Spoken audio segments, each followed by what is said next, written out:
What's up guys, Everything Apple Pro here, and one of my more crazier ideas on this channel, I had an idea a few days ago. What would it take to mine cryptocurrency on an iPhone? Oh, hey, you're not mining. Get back to it. So, I assembled every working iPhone, literally anything I can get my hands on that's 64-bit or higher to mine coins for me. These are my personal little slaves here. And because of a new app released by Elias Limnius, it is now possible to mine cryptocurrency of your choice on an iPhone. So that includes the one I'm mining, Electroneum, Monero. There's many different types. It has to be on a certain platform in order to mine it, but Bitcoin support is coming soon, or supposedly I heard. So in this video, I wanted to answer the burning question: is it worth mining cryptocurrency on an iPhone, on a spare iPhone you may have, just leave it on overnight?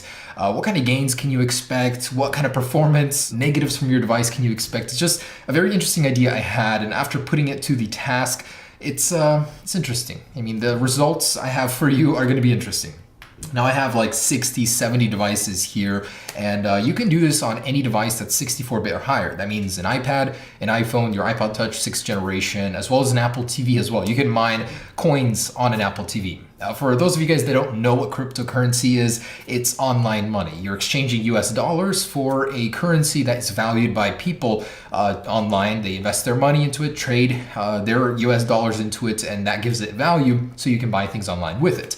Bitcoin being one of the ancestors, the bigger ones, you can invest into smaller ones. Electroneum, for example, it's worth about 9-10 cents right now for one coin, and make purchases online with it. And there's so much, to talk about, to go down that rabbit hole into cryptocurrencies. I personally am heavily invested in them. I own a lot of Bitcoin, a lot of Ripple, XRP, XRB, Ryblox. 100% would recommend you guys buy that.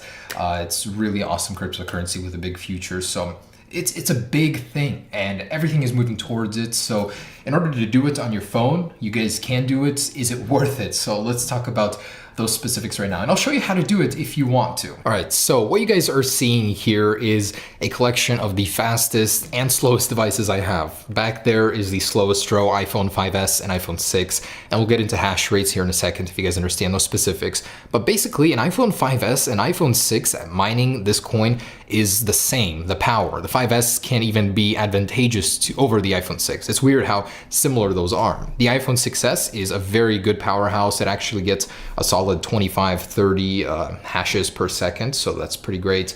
The iPhone 10 is probably one of the best, so let me raise the brightness on this guy, but we've got 65 hashes per second, and that is pretty powerful. I mean, that's an A11 for you, the fastest CPU on a smartphone right now, so it definitely shows in this program. Second to the iPhone 10 power-wise is going to be the iPad Pro 10.5-inch. They get a solid 65 as well, even though they're running the A10X Fusion chip, which is supposedly slower than the iPhone 10, but still it does very well. So basically, this is the application right here. It's called the Mobile Miner. You put in your address where it's going to send the coins, and with this, again, you can mine different types, whatever you want really, but for the money, for the power draw, Electroneum is going to be one of the most, or the more profitables anyways. So anyways, the way it works is you put that in, you put in your address, and you start mining, and this thing basically runs your CPU to 100% until the battery dies. Or if you've got it plugged in, then not too bad. It'll just run at 100%. It won't really affect the battery. So that's one positive. It won't affect the battery if it's plugged in. Is it worth it though? I'm gonna get into that in a second here. I just wanna show you guys what kind of power you can expect from different devices. So on an iPhone 10, I'm getting a really low hash rate right here, 18 per second. But on these, usually I can expect around 35. Here's another example. So getting about 33 or so. And I've been running these for a couple days, actually 3 days already, and they're all right. I can't say it's affecting them negatively, but if you did this just with your battery power, then I wouldn't recommend it with that. The iPhone 8 series, it gets a solid 55 to 60, so a little bit less than the iPhone 10 for some reason, but still pretty good. So I would recommend it on the newer devices, I guess, if you wanted to try this out. I'll show you how in just a second. All right, guys, take a seat because you will not be ready for the gains. With all of these soldiers here working for me, mining 24/7 overnight, some of them just stop mining once in a while. I don't understand why. It's like program's bugged, but mostly it's pretty reliable. But with all of these, say 65 iOS devices mining at the same time, what kind of gains can I expect? I'm getting a total hash rate of about 1,800 hashes per second. For some perspective, that's about two NVIDIA 1080 Ti's working side by side, a little bit more than that. And this costs, I don't know, this is like most of my iPhone collection right here. And the price, oh man, where would I put this? I don't know, 20 to 40 grand, 20 to 30 grand. Let's just say $40,000 versus a rig that would cost you like $1,000, $1,200. It's quite a difference, right? And with that hash rate, say 1800 on a calculator, and this is without calculating how much energy it's taking to charge these and run them 24/7, I would be making $7.94 a day. So it doesn't sound bad actually. $8 a day with all these devices I don't use on a daily basis, just sitting there and mining. Per month, that would be $238. So that's just clean profit. But without considering the power draw, maybe I'd throw in like $50 for that. So I'd still be coming clean, about $200 a month, $190. But I don't know, is it worth it? Is it worth it to you guys? If you had all these devices, would you leave them on and maybe burn out the CPU? I don't even know if that's possible in something like this, because most of us aren't using our iPhones to the max CPU power literally 24/7. So the viability of this is debatable. For some people, sure, it'd be worth it. On one iPhone, I don't know if it's worth it. One Electronium coin is basically 10 cents right now. And sure, it might go up in the future, and that's why you would mine this, is the prospect of it going up in the future. That'd be great. But nobody knows, you know? And it would take a very long time to mine one coin. I think like 2 days on a regular phone, a day and a half or so, just nonstop mining. So it's really up to you guys if you want to do that, but it is possible to make some money doing this. And a year of these just sitting nonstop plugged in would be $2,900. And I've made pretty close there in terms of actual returns. Now there's more factors.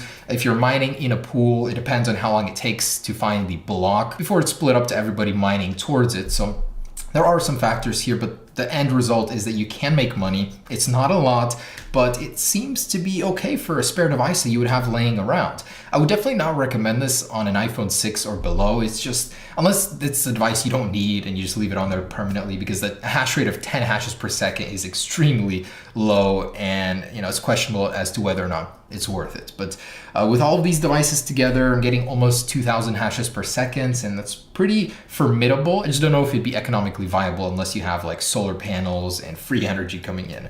Yeah, there you go, guys. So I'm gonna show you guys how to install this just to try it out. But in general, I would say I would recommend each and every one of you guys drop a couple $100 into cryptocurrency. It's the future, it's a learning process, and it's just something that you could potentially make some money in the future on. And if you were to ask me about which ones to invest in, I would recommend IOTA, XRP, XRB would be my number one Ryblock recommendation. Bitcoin, I don't know, it just seems sketchy right now. I don't know. I'm in it for a while, but it's been rocky and the fees are high, so the feasibility of it, I don't know. But yeah, you just drop a couple $100 and see where it takes you. But anyways, let's go ahead and show you guys how to install this. All right, so if you guys want to go ahead and try mining out for yourselves the future on your phone, you can do that using Mobile Miner by Elias Limnios, and you can get it on appvalley.vip. So I'll leave a link down below in the description. And oh man, all these devices are uploading to my network right away, so I guess it's making my network pretty slow. All right, so this is the site you'll get. So go ahead and install App Valley Beta, and you'll get an application on your device in a second here. Just like that. Before you open it, you do have to jump into General, go down to Profiles and Device Management, and go ahead and select App Valley and trust the source. I've already done that, so I can go back to it, scroll down, and you will see Mobile Miner in here. So go ahead and click on it and select Get. And you'll open up this application, and let me stop it for a sec. All right, so this is what it's gonna look like when you first get in here. You don't mess with the pool unless you specifically know what you're doing. If you wanna change the pool to a different website, you can do that. I just use the default, and you wanna make an Electronium account, and it'll give you a code as to where to send the Electronium, and put in your passcode from that account. So in the actual configurations, you can set the threads. On an iPhone 10, I just left it at 4 and it worked just fine. You can set it higher if you want. That's basically affecting the performance of it. You can also keep this running in the background, but your device will be hot and using its CPU everywhere. So do consider that. It will greatly reduce the life of your battery. So yeah, and go ahead and start mining, and you'll know it's working when you have a hash rate and it's accepting the hashes and sending it to the pool. So that's how it works. It's very simple. Now you just leave it. On an iPhone 10, it starts around 80 hashes per second and then drops down to about an average of 65, I would say, which is still very good for a mobile device. On a fastest Snapdragon 835, you'd get like 35, 40 hashes per second. So that's almost double the performance there. It's awesome, guys. Is it viably worth it? That's up to you, but still, it was a very interesting project. I got every single one of my devices out and configured to this. It was quite a collaborative effort to do this, man. It was not easy. But with every spare device, I am making around $300 a month, which is not bad, I'd say. Still, it's not that great if you're only doing it on one device. Thanks for watching, guys. Hope you guys enjoyed it. Cryptocurrency, definitely would recommend you guys sink some money in there. Do your research, of course. But yeah, stay tuned for more videos, guys. Peace.